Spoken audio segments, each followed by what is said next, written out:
As you know, my channel is regarding to education. So today we talk on spoken English. If your English is weak, अगर आपकी English बहुत week है, the compulsory thing you have to be learned by heart, that is the three form of verbs. अगर आपकी English बहुत week है, आप एक सेंटेंस भी नहीं लिख पा रहे हैं, चाहे आप एज अ स्टूडेंट हो या टीचर हो, आपको वर्ब के तीनों फॉर्म बाय हार्ट होने चाहिए. जैसे वर्ब के फॉर्म, फर्स्ट फॉर्म होता है प्रेजेंट टेंस को. जो वर्ब का फर्स्ट फॉर्म होता है वो प्रेजेंट फॉर्म होता है, वो वर्तमान को बताता है. हमारे पास इंग्लिश में वर्ब की थ्री फॉर्म होते हैं. फर्स्ट फॉर्म प्रेजेंट फॉर्म जो वर्तमान को बताता है, सेकेंड फॉर्म पास्ट अतीत था, थर्ड फॉर्म फ्यूचर. तो अगर आप इंग्लिश में एक प्रॉपर सेंटेंस नहीं लिख पा रहे हैं, या अगर आप टीचिंग की जॉब कर रहे हैं, एक प्रॉपरली नोटिस नहीं लिख पा रहे हैं, तो आपको ये वर्ब के तीनों फॉर्म सबसे पहले बाय हार्ट होने चाहिए. If you want to speak at least one sentence in English, अगर आपको इंग्लिश का एक भी सेंटेंस सही से बोलना है, तो compulsory thing you have to learn three form of verbs. आपको इंग्लिश में वर्ब के तीनों फॉर्म अच्छे से याद होने चाहिए if you want to speak at least one sentence in spoken English. जैसे फर्स्ट फॉर्म है स्पीक, स्पोक, स्पोकन. अगर मैं बात कर रही हूं प्रेजेंट में, आई स्पीक इन इंग्लिश, तो मैं सिर्फ स्पीक वर्ब की फर्स्ट फॉर्म यूज करूंगी, स्पीक. अगर मैं बात करूंगी I spoke to you yesterday, मैंने बोला है I spoke to you yesterday, means मैंने आपसे कल बोला था. जहां पे भी था वाली बात आती है, कोई सॉलिड चीज आती है, कोई फिक्स चीज आती है, डेफिनेट आती है, कोई अतीत की बात आती है, कोई पास्ट की बात आती है, तो आप वर्ब की सेकंड फॉर्म को यूज करोगे. जैसे मैंने बोला था, आई स्पोक टू यू, तो वहां पे जो सॉलिड चीज है, पास्ट की चीज है, वहां पे आप सेकंड फॉर्म लगाएंगे. जैसे I spoke to my father, तो मैंने फादर से बोला था, तो वहां पे स्पोक आएगा. तो था के लिए, पास्ट के लिए आप सेकंड फॉर्म का यूज करेंगे. इस बात को आप सॉलिड तरह से रख लीजिए. That's spoken English. हमारे फ्यूचर में भी काम आता है, पास्ट पार्टिसिपल है, तो हम हमेशा ये नहीं बोलते स्पीक इंग्लिश, स्पोक, हम बोलेंगे हमेशा, जैसे आपका जो कोर्स होता है उसे आप बोलोगे स्पोकन इंग्लिश कोर्स, तो वहां पे थर्ड फॉर्म लगती है वर्ब की. इसी तरह से हम कुछ और कॉपी और वर्ब की फॉर्म डिस्कस करते हैं, जैसे ब्रिंग, ब्रॉट, ब्रॉट. ये टीचर्स भी अपने लिए कर सकते हैं. जैसे ब्रिंग, अगर आपको डायरी में नोटिस डालना है, तो आप क्या डालेंगे, bring your maths HW copy tomorrow. तो आपको क्या लेके आनी है, अपनी मैथ्स HW कॉपी लेके आनी. या अगर आप बच्चे का बैग चेक कर रहे हैं और बैग में आपको कॉपी नहीं मिली, बैग में आपको मैथ्स की CW कॉपी नहीं मिली, तो आप डायरी में नोट डालेंगे maths CW copy not brought. तो वहां पे आप वर्ब की फर्स्ट फॉर्म नहीं यूज करेंगे. जैसे आपको इंग्लिश में कोई नोटिस डालना है, आप क्लास में खड़े हैं, आप क्लास का राउंड ले रहे हैं, और आपको इंग्लिश में कोई नोटिस लिखना है डायरी में, और बच्चा मैथ्स की CW कॉपी नहीं लेके आया है, तो आप सेकेंड फॉर्म का यूज करेंगे कि maths CW copy not brought. क्योंकि हमारे पास वर्ब की जो सेकेंड फॉर्म आती है वो सॉलिड, फिक्स, डेफिनेट, इसके लिए हम वर्ब की सेकेंड फॉर्म को लिखेंगे.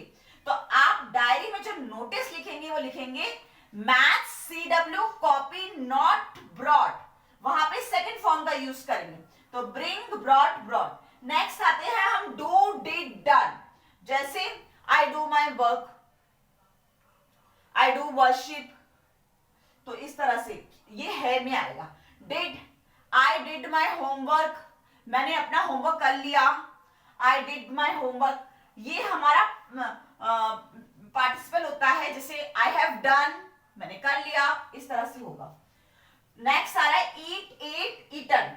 तो ये वर्ब की फॉर्म अच्छे से याद होनी चाहिए. ये जिसे कहते हैं हम बेसिक थिंग होती है, कंपल्सरी थिंग, जड़ें होती है स्पोकन इंग्लिश की. तो अगर आपको ये लर्न होगा तभी आप अपना कोई स्टेप मूव कर सकते हैं. नेक्स्ट है ईट, एट, ईटन. ईट, आई ईट एप्पल, मैंने एप्पल खाया है.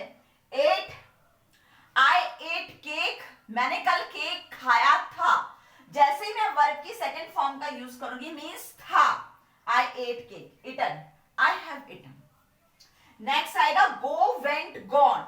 गो, my mummy go to market, मेरी मम्मी मार्केट गई है। वेंट, आई वेंट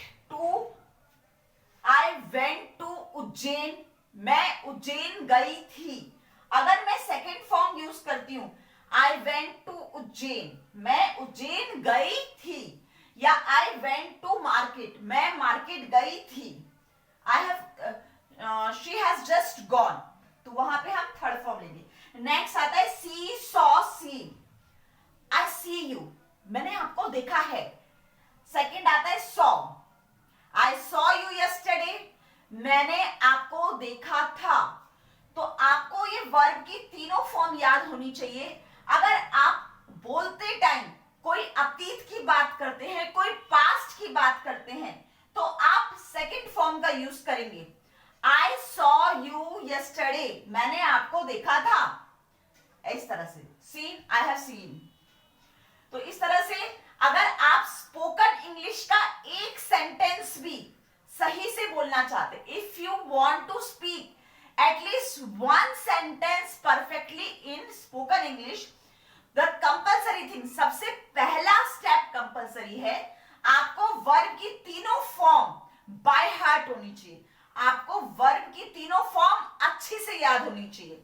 आप एज अ स्टूडेंट्स हो तो आपके लिए बहुत कंपलसरी है कि आपको वर्ब की तीनों फॉर्म याद हो।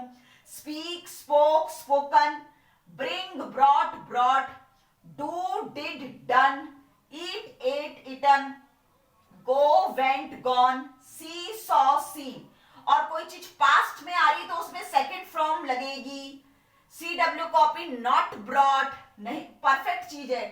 आई did my homework, I ate lunch, मैंने लंच कर लिया है, इस तरह से, तो इसमें सेकेंड फॉर्म लगेगी। आई वेंट टू उज्जैन, मैं उज्जैन गई थी। आई सॉ यू यस्टरडे, मैंने आपको कल देखा था। तो if you want to speak at least one sentence perfectly, अगर आप इंग्लिश में वन सेंटेंस भी परफेक्टली बोलना चाहते हैं, the compulsory thing, the first step, आपको इंग्लिश में वर्ब्स की तीनों फॉर्म बाय हार्ट होनी चाहिए। इट मीन्स वर्ब की तीनों फॉर्म आपके टंग पे होनी चाहिए, आपको बिल्कुल बाय हार्ट होनी चाहिए। जैसे अगर 5 वर्ब की फॉर्म है, you are capable to speak very fastly. First form speak, spoke, spoken. Next bring, brought, brought. Third do, did, done, go, went, gone, see, saw, seen. इस तरह से आपको वर्ब की सारी फॉर्म्स लर्न होनी चाहिए। तो if you want to speak English at least one sentence very perfectly, the compulsory thing, verbs form, 3 form of verbs आपको अच्छी से लर्न होनी चाहिए।